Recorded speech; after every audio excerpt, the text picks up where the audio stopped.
Let's turn it over to the Shadow Veterans Affairs Minister, Barnaby Joyce. Now, Barnaby, good to see you. There's a few things to talk to you about today, but I do want to start with this claim of compensation regarding Israel after it admitted fault over the deaths of the aid workers this week.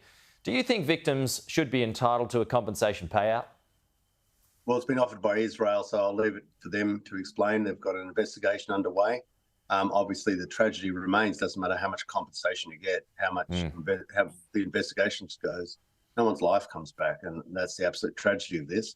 Obviously, Hamas, as a terrorist organisation, wouldn't be offering condolences or compensation, and it's a horrible set of circumstances over there. We have a war going on, and these tragic events occur in wars. That doesn't make them right. That doesn't make it any easier. It's just a fact, and we all wish it hadn't happened, and we all wish the family and everybody involved our deepest sympathies, and we need some resolution from Israel as to how they're going to explain this, because it wasn't the person's fault. Yeah. Allies are getting very nervous now, Barnaby. You've seen that overnight from the US, you've seen it from the UK as well. Do you see this as a turning point in the war? Well, that's for other people to decide. I think a turning point in the war would be for Hamas to release all the hostages. That would certainly return it. And I'm absolutely certain that the Saudis and United Arab Emirates and Egyptians will be doing everything they can as well, because they don't want this war in their corner of the world either. It's devastating, and what's happening to the Gaza Strip is obviously almost obliteration.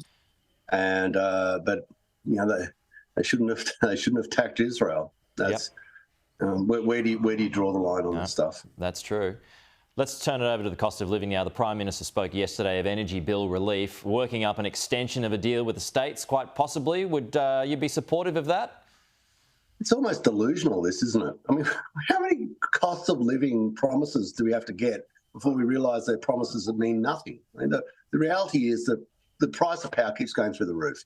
It keeps going through the roof because you can't see them, because they think that intermittent power, you swindle factories, your so-called wind farms, and your solar factories and your transmission lines, put the price of power up, because your backup, your pump hydro, is exorbitantly expensive, and 40% of your costs come from poles and wires, and they're putting up tens of thousands of kilometres of new poles and wires. So unless we have a reality pill and get back to baseload power and start generating baseload power, there is no real cost of relief on the horizon. And in fact, there will never be in Australia for our foreseeable lives, because it just doesn't work.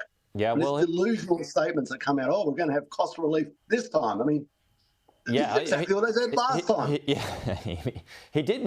He mentioned this deal yesterday with the states had been effective in lowering prices, and I guess those recent comments from AEMO that suggested that the prices will come down from July 1 maybe kind of backs that up. But on the whole, I think he's off. Look, there's only one thing you got to believe in this. Don't believe the rhetoric of politicians who promise you things because they know that's worrying you. You look at your power bill, and if it says a really big number that it used to not be, then the price of power is going up. And work on that, because that's a fact. Don't listen to Chris Bowen dancing and prancing around the dispatch box, telling us all how stupid we are and how he's wise and how we've all got it wrong. The price of power is going down. We've all got it wrong. Nuclear power doesn't work. We've all got it wrong. Everything's getting better. We've all got it wrong. Electric vehicles work perfectly in a country the size of Western Europe with hills and everything like that, even though only go for a few hours before you take hours to charge them up. I mean, this delusional stuff. You have to call them in. You have to say, I'm over this rubbish. How about you just fix it and then show me that you fixed it, rather than make another stupid promise that you can never keep? Yeah. We've got a lot of wild weather today in Sydney. Looks all right in Danglemar, Barnaby. Yeah, I'm inside the veranda here, so you can't quite see it. But yeah, we got about an inch of rain, 22 millimetres last night, but that's quite okay. Every time we get a big flood, I have to go down to a heap of fencing. So I don't particularly want 12 inches of rain, which is what they're going to get in the Illawarra. Yeah, a lot today, that's for sure. We're covering that. Barnaby, thanks for your time as always. Chat to you